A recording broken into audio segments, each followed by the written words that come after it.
ராஜீவ்காந்திக்கும் சோனியா காந்திக்கும் நடந்த கலப்பு திருமணத்தில் சாட்சி கையொப்பமிட்டவர் பழனி பாபா.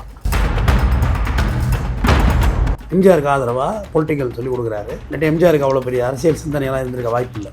எம்ஜிஆருக்கு பழனி பாபா அரசியல் சொல்லி கொடுத்துருக்காரு. ஜெயலலிதா உள்ள வர்றாங்க. இவருக்கு பிராமணர்களை கடுமையாக விமர்சிச்சார் பழனி பாபா. பிராமணர்களா அவே ஆகாது. போலீஸுக்கெல்லாம் சிம்ம சுப்பனமா இருந்தது. போட விடுறது எல்லாரும் தெரிக்க விடுறது. ஜெயலலிதா அவர்கிட்ட எல்லாரையும் மேடையில் சொல்றாரு, நான் காலையில் ஒரு கணா கண்டேன். கணா மீனம் 10 பாப்பானை வெட்டி மவுண்ட் ரோட்ல தொங்க விடுறேன். முடிச்சு பாக்குறேன் கனவு மயிரில் எஃபேர் போடுவாங்க. மேடையில உட்காந்து கனவு கண்டதுக்கு மயிரில் எஃபேர் போடுவாங்க. இந்தியாவில் தேசிய பாதுகாப்பு தடை சட்டம் கொண்டு வந்தாங்க. அதை மற்ற மாநிலங்கள்லாம் வாங்கலை. அது முதல்ல வாங்கிட்டு வந்து எம்ஜிஆர். முதல் கைது பழனி பாபா. இந்தியாவில் 128 சிறைக்கு மேல சிறைவாசம். 2 வாட்டி என்ன செய்ய. பழனி பாபா ஒரு மேடையில் புதுக்கோட்டையில் நினைக்கிறேன். இந்திரா காந்தியை சரியாக சுட்டு விட்டார்கள். ஜட்ஜிட்ட கொண்டு போய் இந்திரா காந்தி முன்னாள் பிரதமர் இந்திரா காந்தியை சரியாகத்தான் சுட்டார்கள் பேசுனீங்களா பழனி பாபான்னு இருக்கார் மேஜிஸ்ட்ரேட். ஐயா இப்போ கூட சொல்றேன் சரியா தான் சுட்டான். ஓனரை சுட்டு தான் அந்த அம்மா பொழைச்சிருக்குல்ல. கோர்ட்டுக்கு வந்தால் பின்னாடி 50 அட்வொகேட் இறக்குது. இவ்வளோ விஷயம் தெரிஞ்சிருக்கு. Was knowledge. ஆங்கிலம் தமிழ் தான் அவர் கொஞ்சமாக தெரிஞ்சது. ஆங்கிலம் அவ்வளோ ஆங்கிலம். பழனி பாபா பாமக உருவானதுக்காரமே பழனி பாபா தான். அவ்வளோ மேடைகள் போட்டோ கூட இல்லை. பழனி பாபா அந்த ஆன்மீக ரீதியாக மக்களை ஒன்று திரட்டாரா இல்லை இஸ்லாமியர்கள் விடுதலை பெறணும் அரசியல் அதிகாரம் பெறணுன்றதுக்காக எது பண்ணாரு அப்படின்ற ஒரு இல்லை ஆன்மீகமும் இருந்துச்சு, அன்டச்சபிலிட்டி இருந்துச்சு. நம்ம இன்னும் நமக்கான பிரதிநிதித்துவம் கிடைக்கலன்னு அவர் பேசினார். ஓகே நம்ம 18% இருக்கண்டா. நம்மள ஏன்டா சிறுபான்மைன்னு சொல்றான். டிஜிபி சொல்லியிருக்காரு, இதெல்லாம் பழைய துப்பாக்கியா இருக்கு, இதெல்லாம் பாதுகாப்பு பத்தாதுன்னு இவர் சொல்றாரு. நீ தான் சொல்ற இந்த துப்பாக்கி பத்தாதுன்னு. அப்புறம் இந்த துப்பாக்கி வச்சு நான் என்ன செய்யறேன்? அவருக்கு லைசன்ஸ் நான் சரண்டர் பண்ணிடுறேன். எனக்கு ஏக்கா பாட்டு சொல்லி கொடு. அப்புறம் உடனே சரண்டர் பண்றது. எப்படி படுகொலை செய்யப்பட்டாரு? ஏன் படுகொலை செய்யப்பட்டாரு? பழனி பாபா படுகொலை செய்யப்பட்டதுல இருந்து நிறைய சந்தேகங்கள் இருக்கு. உங்கள் வீட்டை பராமரித்து பாதுகாக்க அணுகுவீர் நிம்மதி ப்ராப்பர்ட்டி மேனேஜ்மெண்ட். பழனி பாபா வந்து தமிழ்நாடு மட்டும் இல்ல, உலகம் முழுவதும் ஒரு தலைவர் தான். படிச்சதெல்லாம் வெளிநாடு. இலங்கையில மீட்டிங் போட்டிருக்காரு. நான் பேசுகிறேன், பிரபாகரனிடம் நான் பேசுகிறேன், சமாதானம் பேசுகிறேன். போன வாட்டி வந்தப்ப இந்த அரங்கமே நிறைஞ்சிருந்தது. நீங்க அதுல பாதி பேர் செத்துட்டான். நான் பேசுறேன், சமாதானம் பேசுறேன், என்ன அனுப்புங்கன்னு சொல்றாரு. அப்ப அவ்வளோ அந்த தமிழ் ஈழத்தை பத்தி எல்லாம் அவருக்கு அந்த வாஸ்ட் நாலேஜ், உலக அறிவு. அவர் வந்து ஒரு நான் அவர் எப்படி பாக்குறேன்னா ஒரு கூகுளா பாக்குறேன். கூகுள்ல எல்லா தகவலும் சொல்லுற. ஓகே கூகுளு, அதே தான் அவர். இதே கூலிங் கிளாஸ் தான் பழனி பாபா. யாரையும் மதிக்காத ஒரு நபர். பிரேவ்னு சொல்லுவாங்கல்ல, எல்லாரையும் வாடப்படாதான், எல்லாரையும் வாடப்படாது, எந்த கவலைப்படலை. பிறப்பால் அவர் வந்து சொந்த ஊர் பழனி ஆயக்குடி, அவங்க அம்மா ஊர். பெரிய ஜமீன், மிகப்பெரிய செல்வந்தருக்கெல்லாம் செல்வந்தர். ஒரு கட்டத்தில் அந்த ஆயக்குடி வில்லேஜ் வந்து ஏலம் விடுறாங்க ஜமீன்ல. அது ஏலம் எடுத்தது பழனி பாபாவோட தாத்தா. அப்போ எவ்வளோ பெரிய பிக் ஷாட்னு பார்த்தீங்க. ஊட்டியில் கல்யாணம் கொடுக்குறாங்க அவங்க அம்மாவை.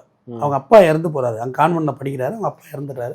அப்புறம் மறுபடியும் தாய் மாமா வீட்டில் விட வந்து பழனியில் ஆயக்குடியில் செட்டில் ஆகிறார். அப்புறம் வெளிநாட்டு படிப்புகள், ராஜீவ்காந்தியோட சிநேகிதம். ராஜீவ்காந்திக்கும் சோனியா காந்திக்கும் நடந்த கலப்பு திருமணத்தில் சாட்சி கையொப்பமிட்டவர் பழனி பாபா. அப்படியா? ஆமா, கையெழுத்து போட்டது அவர் தான் அந்த ரிஜிஸ்டர் மேரேஜில்.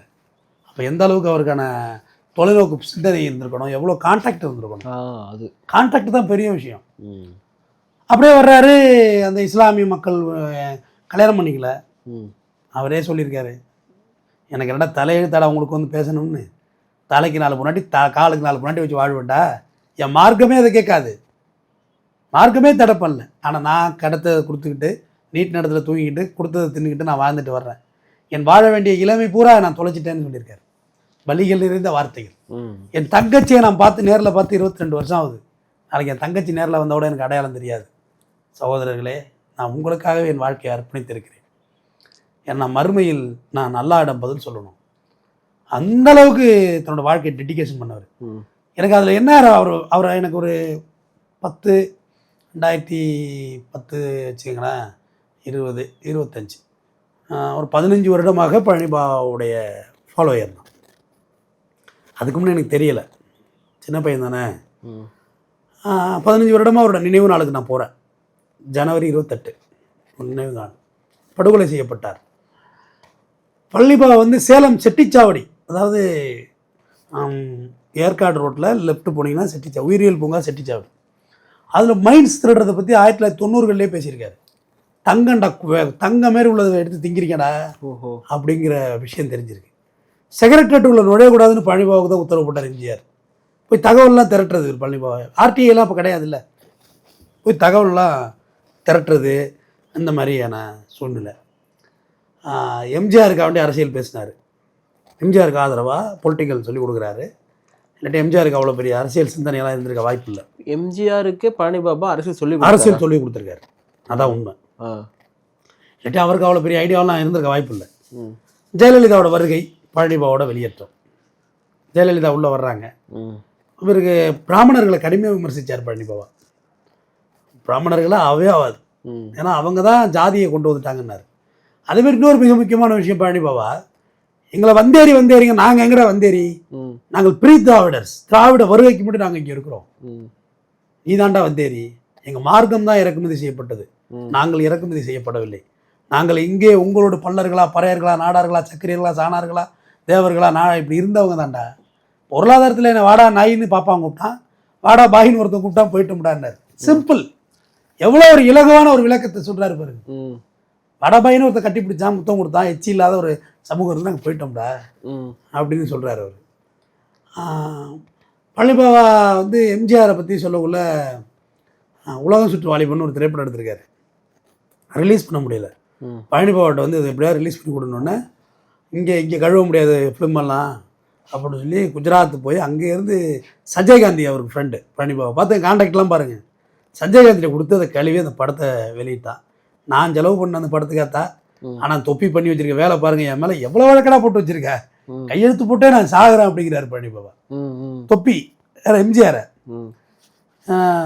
இந்தியாவில் தேசிய பாதுகாப்பு தடை சட்டம் கொண்டு வந்தாங்க, அதை மற்ற மாநிலங்கள்லாம் வாங்கலை, அது முதல்ல வாங்கிட்டு வந்து எம்ஜிஆர். முதல் கைது பழனிபாபா இந்தியாவிலேயே. என்ன செய்யலை, நேஷனல் செக்யூரிட்டி ஆக்டில். அரசியல் பழனிபாபா தான் எம்ஜிஆருக்கு கற்றுக் கொடுத்தாருன்னு சொல்கிறீங்க. வகையாயிட்டாங்க. ஜெயலலிதாவோட வருகைக்கு பிறகு இவர் வெளியே ஆகுறாரு. நிறைய பேசுவாருங்க எம்ஜிஆரை பற்றி. எம்ஜிஆர் வந்து இந்த நீண்ட நேரம் தாம்பத்தியம் பண்ணுறதுக்கு மாத்திரை முழுகினாரு. ராமச்சந்திரா, இந்த மாத்திரை உனக்கு யாரா கொடுத்தது அப்படின்னு டாக்டர் போய் கேட்டுட்டு அதை போடக்கூடாதமாண்டா, கிட்னி பஞ்சர் ஆயிடுமாண்டா அப்படின்லாம் பேசியிருக்கேன். என்ன பழனிபாபா ஆடா போடான்னு உரிமையில் பேசுகிறாருன்னு கோர்ட்டு கேட்டிருக்காரு. நீங்கள் எம்ஜி ராமச்சந்திரனை அவன் பேசுறீங்க பாவா அப்படின்னாரு ஜட்ஜு. இப்போ கூட அவன் அப்படி தாங்க சொல்கிறான், அவன் தாங்க என்றும் 16 எனக்கு வயசு 26ங்க, அவன் தான் தானே என்றும் 16 எனக்கு 26வது வயசு, என்னோட சின்ன பையன் தானே அதான் பேசுறேன்னு இருக்காரு. பார்த்துக்கிடுங்க எப்படிப்பட்ட சட்ட நுணுக்கங்கள். 128 சிறைக்கு மேலே சிறைவாசம், 2 வாட்டி என்ன செய்ய. பழனிபாபா ஒரு மேடையில் புதுக்கோட்டையில் நினைக்கிறேன், இந்திரா காந்தியை சரியாக சுட்டு விட்டார்கள்ட்டாரு. ஜட்ஜிட்ட கொண்டு போய், இந்திரா காந்தி முன்னாள் பிரதமர் இந்திரா காந்தியை சரியாகத்தான் சுட்டார்கள் பேசுனீங்களா பழனிபாபான்னு இருக்காரு மேஜிஸ்ட்ரேட். ஐயா இப்போ கூட சொல்றேன், சரியா தான் சுட்டான், ஓனால சுட்டு அந்த அம்மா பொழைச்சிருக்கும்ல, குறி தப்பி சுட்டு பொழைச்சிருக்கும்ல அப்படின்னாரு. கேஸ் விடுதலை. இவரை எதுவுமே பண்ண முடியல, காரணம் சட்ட அறிவு, சட்டத்தை பத்தியான புரிதல். கோர்ட்டுக்கு வந்தா பின்னாடி 50 அட்வொகேட் இறக்குறது, இவ்வளோ விஷயம் தெரிஞ்சிருக்கு. Was knowledge. ஆங்கிலம், தமிழ் தான் அவர் கொஞ்சமாக தெரிஞ்சது, ஆங்கிலம் அவ்வளோ ஆங்கிலம். அவர் சொன்ன வார்த்தையெல்லாம் அப்படி இன்னமும் இருக்கு. Mother is a trust, father is a faith அப்படின்னாரு. அம்மா என்பவள் உண்மை, அப்பா என்பவள் நம்பிக்கை பழனிபாபா.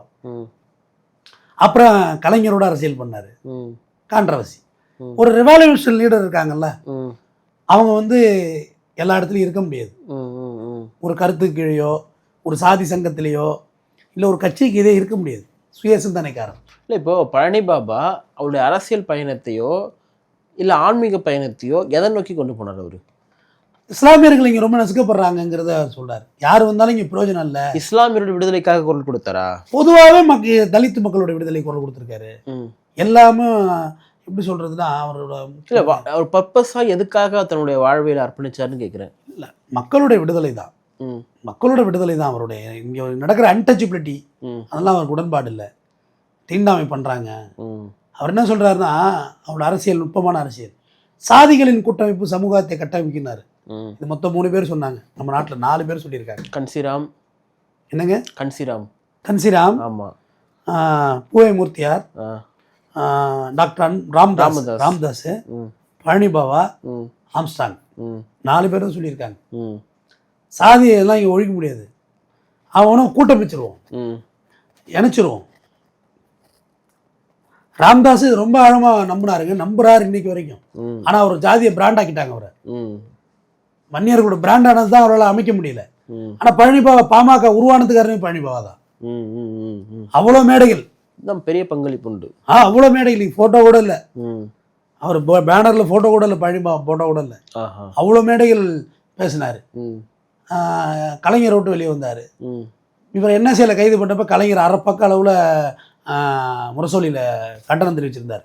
பழனிபாபாவின் கைது தேசத்தின் படுகொலை, குரல் வலை நெரிக்கப்பட்டுச்சுன்னு. அப்புறம் கலைஞர் விட்டு வெளியே வந்துடுறாரு. ம். அப்புறம் தானாக பேசி பார்த்துட்டு அப்புறம் ராம்தாஸோட ஒரு கை கோக்குறாரு. ம். அவர் சொல்லுவார், என்ன கட்சி கட்சியாக மாறி மாறி பேசுகிறேன்னு எல்லாம் சொல்கிறான், நான் பயணித்த குதிரைகள் தான் வேற வேற, ம். நான் ஒன்று தான்டான்னாரு. ம். நான் குதிரை மாறி மாறி சவாரி பண்ணியிருக்கேன், ஆனால் நான் ஒன்று தான், நான் தானே இருக்கேன் மேலே. இவர் தனியா கட்சி கட்டமைக்கல இவரு. என் ஜமாத் கமிட்டியில் வச்சுருந்தேன், ஜிகாத் கமிட்டின்னு ஒன்று வச்சுருந்தேன். இல்ல அதுதான் நான் என்ன கேட்குறேன் உங்ககிட்டனா, இப்போ பழனி பாபா மறுமையில நான் அல்லாவுக்கு பதில் சொல்லணும், ஸோ நான் வந்து ஒரு இஸ்லாமியராக இங்கே நான் செய்யக்கூடிய பணிகள் நிறைய எனக்கு இருக்குது அப்படின்னு சொல்லிட்டு அந்த ஆன்மீக ரீதியாக மக்களை ஒன்று திரட்டாரா, இல்லை இஸ்லாமியர்கள் விடுதலை பெறணும், அரசியல் அதிகாரம் பெறணுன்றதுக்காக எது பண்ணாரு அப்படின்ற ஒரு இல்லை ஆன்மீகமும் இருந்துச்சு, அன்டச்சபிலிட்டி இருந்துச்சு. ஓஹோ. நம்ம இன்னும் நமக்கான பிரதிநிதித்துவம் கிடைக்கலன்னு அவர் பேசினார். Okay okay. நம்ம 18% இருக்கண்டா, நம்மள ஏன்டா சிறுபான்மைன்னு சொல்கிறான், சீக்கியரோட அதிகண்டா நம்ம இந்தியாவில், நம்மள எதுக்கு சிறுபான்மை சொல்கிறான்னு சொல்லியிருந்தார். நிறைய புரிதல் இருக்குன்னு அந்த அரை மணி நேரத்துல என்னால் விளக்க முடியாது. அவரை பற்றி பேசினா பேசிட்டே தான் இருக்கணும். அந்த புரிதல்லாம் அவர்கிட்ட இருந்துச்சு. போலீஸுக்கெல்லாம் சிம்ம சுப்பனமாக இருந்தார். ஓட விடுறது, எல்லாரும் தெரிக்க விடுறது. ஜெயலலிதா அவர்கிட்ட எல்லாரையும் திட்டுறது. ஒரு மேடையில் சொல்றாரு, அவர் காலையில் ஒரு கணா கண்டா, கணா மீனம் 10 பாப்பானை வெட்டி மவுண்ட் ரோட்டில் தொங்க விடுறார். முடிச்சு பார்க்குறேன் கனவு, மறுபடியும் தூக்குறேன், மறுபடியும் 10 பாப்பானா வெட்டி தொங்க விடுறேன், பாப்பானா எல்லாம் வெட்டி அந்த அளவுக்கு நம்ம வெறுப்பு இருந்து நாடு சுத்தமாயிட்டு நம்ம மக்கள்லாம் நல்லா இருக்கிறாங்க. இதுக்கிட்ட மயிரில் எஃப்ஐஆர் போடுவாங்கிறாரு. மேடையில் உட்காந்து கனவு கண்டதுக்கு மயிரில் எஃப்ஐஆர் போடுவாங்கிறாரு. ராஜீவ்காந்தி கொலை சொல்றாரு, ஜெயந்தி நடராஜ் ஓன்னு எழுதிட்டாங்க, டம்முன்னு சத்தம் கிடைச்சா அண்ணாந்து பார்த்தாங்கன்னா போயா போச்சான். எல்லாரும் அண்ணாந்து பார்த்துட்டான், எல்லாம் ஆகாய விட்னஸ் தான், ஐ விட்னஸ் கிடையாது, மயிரில் நிற்கும் ட்ரையலு. ராஜீவ்காந்தி கொலை வழக்கு சொல்றாருங்க. இந்த நான் இப்ப பேசுனேன்ல, இது எமோஷனல் பத்தல, புரியுது மயிர் அடிக்கும் கேஸ் அப்படின்னு 2 பாட்டில் வைக்கிறாரு. இந்த பாருத்தா 2 சோடா பாட்டில், இதுல பட்டாசு வை, தீபாவளிக்குள்ள பட்டாசு வை, வச்சு கொளுத்தி விடு. இந்த பாட்டில் ஒண்ணும் இல்லை, எந்த பாட்டில் தான் வெடிக்கும் அப்படிங்கிறாரு. பட்டாசு உள்ள பாட்டு தானே வெடிக்கும், இதுக்கு என்ன எக்ஸ்ப்ளோசிவ் நாலேஜ் எல்லாம் தேவையில்லை. ஒரு பட்டாசுக்காரனுக்கு தெரியும் இந்த விஷயம். தனு உடம்பு முடிச்சாதானே இருக்கு, ராஜீவ்காந்தி உடம்பு தானே செதறி போயிருக்கு. அப்ப ராஜீவ்காந்தி உடம்புல உள்ள செல்ஃப் பாம் தான் வெடிச்சிட்டுனாரு. இதெல்லாம் யோசிக்கிற மாதிரி விஷயமா தானே இருக்கு. நம்ம எப்படி தனு உடம்புல தானே வெடிச்சது, தனு தானே செதறி இருக்கணும், அப்புறம் எப்படி இவர் செதறினாரு. சரி, தனு உடம்பு நீ பாடம் பண்ணி வச்சிருக்கீல்ல, ராஜீவ்காந்தி உடம்பை எதுக்கு நீ ஃபயர் பண்ண, கான்ட்ரவர்ஷியல் டெத், அது எதுக்கு நீ எரிச்சேன்னாரு. எவ்வளவு சட்ட அறிவு. அந்த அஜித் குமார் திருப்பவனம் மேட்டருக்கே சொல்லியிருக்கேன், எதுக்கு அவசரப்பட்டு எரிச்சிக்க அவன் உடம்பு, கான்ட்ரவர்ஷியல் டெத்தை ஏன் எரிக்கிறீங்க, எரிக்கூடாதுல்ல. இதெல்லாமே சொல்றேன், இந்தந்த விஷயமெல்லாம் அவர்கிட்ட இருந்து லேர்ன் பண்ணது தான். ரஜினிகாந்தை சொல்லுவார், ரஜினிகாந்த் வந்து இடையில வந்து பெரிய எம்ஜிஆருக்கு அவருக்கு சண்டையாக போச்சு, நான் தான் அப்படி செட்டப் பண்ணி அவனை காப்பாற்றினேன், பான் ப்ராக் போட்டதுனால கொஞ்சம் மூளை குழம்பி போச்சுன்னு ஆர்டர் வாங்கினேன், பான் ப்ராக் போட்டதுனால மூளையெல்லாம் குழம்பாது அப்படின்னாரு. அவன் அங்கே இருந்து வந்து நாட்டை காப்பாற்ற போகிறான்னா பார்த்தா அவனுக்கு ஒரு பாப்பாத்தி, ஒய்ஜி மகேந்திரோட குழந்தையா யாரெல்லாம் தான், அதோட அவன் ஒழிஞ்சிட்டான். அடுத்து பாக்கியராஜ் எங்கேருந்து வந்தான், நான் தான் புத்தகம்லாம் எழுத போகிறேன்ட்டு வந்தான். கோபிச்செட்டி இப்படியே சொல்கிறாருங்க, கோபிச்செட்டி காலத்துக்காரன் சவுளி வியாபாரம் பண்ணிகிட்டு இருந்தான், அவனை ஒரு டைரக்டர் ஆக்கி விட்டோம். அவனுக்கு ஒரு பாப்பாத்தி பூர்ணிமான்னு, அவன் அதோட பம்பிட்டான். அடுத்து டி ராஜேந்திர, நான் தான் திராவிடம் லட்சிய திமுகன்ட்டு வந்தான், அவனுக்கு ஒரு பாப்பாத்தி உஷா, அவன் அதோட அம்பிட்டான். பிராமணர்களை கண்டாலே நம்ம ஆளுங்க அப்படி எப்படியும் அம்மிடுறான். ஜெயலலிதாவுக்கு சொல்லுவார், ஜெயலலிதா வந்து கட்சியை அண்டர்டேக் பண்ணணும் ஏடிஎம்கேவை, பிராமண கூட்டத்துக்கெல்லாம் ஒரே கொந்தரிப்பு கொக்கரிப்பு, நம்ம தான் வந்துட்டோன்னு. நம்ம பொம்பளை சசிகலா கள்ளச்சுட்டி பொம்பளை, அவள் விடலை, அவள் ஆளுமையாக இருப்பாப்பா, அவளைக்கிட்ட 1-3 படம் ஓடலை, நெருங்கே விடலை அவள் யாரையும் பிராமணர்கள் அப்படின்னு பேசியிருக்கிறாரு. அடிப்படையான அரசியலை வந்து அவர் முன்னெடுத்து ராம்தாஸை மேடையில் உட்கார வச்சு கிடைக்கிறாருங்க. ராம்தாஸ் கலைஞரோட போயிருக்காரு. டாக்டர் போவாதீங்க, பேசுறதே இப்படிதான், அவன் தான் எல்லாரையும் டாக்டர் போவாதீங்க, அவன் உங்களை செருப்பில் அடிப்பான் அப்படின்னு பேசியிருக்காரு. போயிட்டாரு. டாக்டர் மேடையில் உட்காந்துருக்காரு. ஒரு நாள் நைட்டு 12 மணிக்கு ஓன்னு ஒப்பாரி வைக்கிறாரு டாக்டர் போட போட்டு, ஆஹா. பாவா நீ நடுரோட்டில் நிப்பாட்டிட்டாங்க பாப்பான்னு. ம். நான் அதை சொன்னேனே முன்னாடி போவாதன்னு. ம். சரிவா சேர்த்துக்கிறேன். ம். ம். ம். அவ்வளோ எப்படி செய்யறது போட்டு நேரடி அடிக்கிறது. ஓஹோ. இதை பற்றியும் பயப்படுறது கிடையாது, ம். பயமே கிடையாது. துப்பாக்கியெல்லாம் ஒரு வாட்டி கொண்டாந்து சரண்டர் பண்ணிட்டார் ஐஜி ஆஃபீஸில், ம். டிஜிபி ஆஃபீஸில். டிஜிபி சொல்லியிருக்காரு இதெல்லாம் பழைய துப்பாக்கியாக இருக்குது, இதெல்லாம் பாதுகாப்பு பத்தாதுன்னு. இவர் சொல்கிறாரு நீ தான் சொல்கிற இந்த துப்பாக்கி பத்தாதுன்னு, அப்புறம் இந்த துப்பாக்கி வச்சு நான் என்ன செய்யறேன், அவருக்கு ஒரு லைசன்ஸு, நான் சரண்டர் பண்ணிடுறேன், எனக்கு ஏக்கா பாடிச்சோன்னு கொடு ம். அப்படின்னு ஒன்றா சரண்டர் பண்ணுறது. ஜெயிலுக்குள்ளே இருந்துக்கிட்டு ம். போலீஸ் நைட்டில் ரவுண்ட்ஸ் போவாங்கல்ல டக்குன்னு ஒன்று ரிட்டு போடுறது தான் வேலை. ம். போலீஸ்காரன் பூட்ஸ்காரோட நடக்கிறான், ம். எனக்கு ஜெயிலில் இருக்க மாதிரி ஒரு ஃபீல் வருது மனசுக்குள்ள ம். அப்படின்னா அவங்க ஆர்டர் கோர்ட் ஆர்டர் பழனிபா பிளாக் கிட்ட ஷூவை கட்டி எடுத்துட்டு போங்க கையிலன்னு. ஷூவை கட்டி எடுத்துட்டு மெதுவாக போயிட்டு அங்கிட்டு போய் போட்டு போயிருக்காங்க. ஓ இப்படிலாம் வாங்கிருக்காங்க. ஆமாம்மா ஐயா நீங்க வேற, இதெல்லாம் உத்தரவு. ஆஹா. பழனிபாபா என்ன செஞ்சிட்டாரு, நான் வந்து ஜெயிலில் இருந்து மனுஷனை பார்த்து பார்த்து எனக்கு வெறுப்படிக்குது, ம். நான் பேர்ட்ஸ் வளர்க்கணும். ம். ம். அதுக்காக சிறை அதிகாரி ஆர்டர் கொடுக்கல, ம். போடு ரிட்ட போடு. ம். நைட்டு 12 மணிக்கு கிளியை தூக்கிட்டு ஓடியாடுறான். ஆ. கிளியை தூக்கிட்டு ஓடியாடுறா. கிளினா அதுக்கு விளக்கம் சொல்றாரு. இல்ல நான் பார்த்த ஒரு வீடியோல நான் வந்து சிறையோட அரசண்டான சிறையோட மைந்தண்டான்னு சொல்லி ஆமா. பேசியிருப்பாரு சம்திங் ஏதோ. கிளியை தூக்கிட்டு ஓடியாடுறான். ஆ. அது சட்டத்தோட தான் விளக்கம் சொன்னாருன்னு.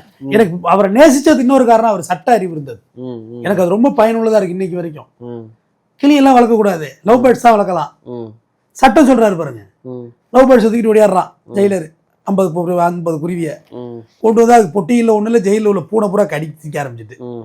அப்புறம் நம்ம பயில விட்டு பார்த்தீங்கன்னா மஜித்துக்கு அடிக்கணும்னு அடிக்கிறான், ம். சுடுகாட்டு பொட்டி அடிச்சுட்டான். ம். அப்புறம் சூப்பரண்ட் சொல்றாரு இதை வச்சு மேலே வச்சு மதுளை தாண்டி போயிடலாம், ம். அவ்வளோ நிலத்தில் அடிச்சுட்டான் பொட்டி, ம். அதை விட்டு இதை கட் பண்ணுங்க பாவான்னா. ம். அப்புறம் கட் பண்ணி சின்னதாக அடித்து உள்ள பறவை வளர்த்தேன். ம். எல்லாமே சட்டம் தான் அவருக்கு. ஃபைட்டிங் பூரா எகென்ஸ்ட் லா, சரி. சட்டத்தை பயன்படுத்தி விஷயம் பண்ணுறது தான். சரி, எப்படி படுகொலை செய்யப்பட்டாரு, ஏன் படுகொலை செய்யப்பட்டாரு? பழனிபா படுகொலை செய்யப்பட்டதுலேருந்து நிறையா சந்தேகங்கள் இருக்குது, ம். நிறைய கொஸ்டின்ஸ் இருக்குது. ஆஹா. அது ஒரு லார்ஜ் சப்ஜெக்ட். ம். பொள்ளாச்சி பக்கத்தில் அவருடைய நண்பர் உடுமலைப்பேட்டை, அந்த அவருடைய நண்பர் ஒருத்தரை பார்க்க போயிட்டு வரக்குள்ள ஒரு மாலை பொழுதில் ஜீப் வச்சுருந்தார், லூமேக்ஸ் லைட் வச்சுருந்தார் ஜீப்பில். நீ மட்டும் தான் வைக்கணுமா, நான் வைக்கக்கூடாதா, ம். நானும் வச்சுக்கோண்டா. லூமேக்ஸ் லைட்டு டேக்ஸ் கட்ட முடியாதுன்னு கேஸ் போட்டார் கோர்ட்டில். ம். கவர்னர், இந்தியன் கவர்னர் வண்டிக்கு மட்டும் தான் டேக்ஸ் கிடையாது, எலிசபெத் மகாராணி வண்டிக்கு டேக்ஸ் கிடையாது, ம். பழனிபா வண்டிக்கு டேக்ஸ் கிடையாது. ம். நீ ரோடு போடுற அப்புறம் டேக்ஸ் கட்டுறேன், ம். கார் டேக்ஸ் வாங்கிக்க, ரோட் டேக்ஸ் வாங்க முடியும், கட்ட முடியாது, ரோடே இல்லை அப்புறம் எதுக்கு நான் டேக்ஸ் கட்டுறேன் ம். அப்படின்னு ம். பார்த்துட்டு வரக்குள்ள வழி கேட்பது போல் வந்து கோடாலியால் வயிற்ற வெட்டிடுறாங்க. ரொம்ப எளிய சின்ன உருவம் தான், நிறைய சாப்பிட முடியாத நிலை அவருக்கு இருந்துச்சு, திரவ உணவு தான் சாப்பிட்டாரு, உடல் வெட்டிலே எல்லாம் சரிஞ்சிருச்சு, இறந்து போயிடுறாரு. ஆனால் அவர் மேடையிலே சொன்னார், தீர்க்கதரிசி அப்துல் கலாம் ஐயா மேடையில் சொன்னார், மாணவர்களோடு பேசிகிட்டு இருக்கும்போது என் உயிர் பெரிய வேண்டுனார். பழனிபாபா சொன்னார், என்று இருந்தாலும் நான் படுகொலை செய்யப்படுவது உறுதி ஒரு காஃபீர் கையால். காஃபீர்னா இஸ்லாத் அல்லாதவர், மாற்று மதத்தினவர்.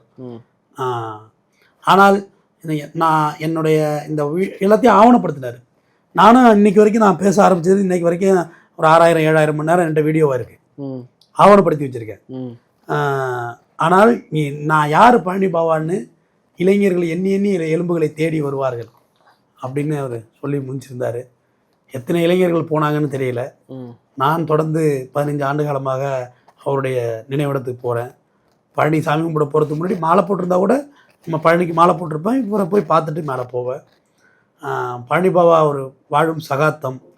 நம்ம பாதுகாக்கப்பட வேண்டிய பெட்டகங்கள் நிறைய இழந்திருக்கோம் அந்த நாட்டில். பழனிபாபாவும் ஒருவர். தொடர்ந்து பேசுவோம். நன்றி.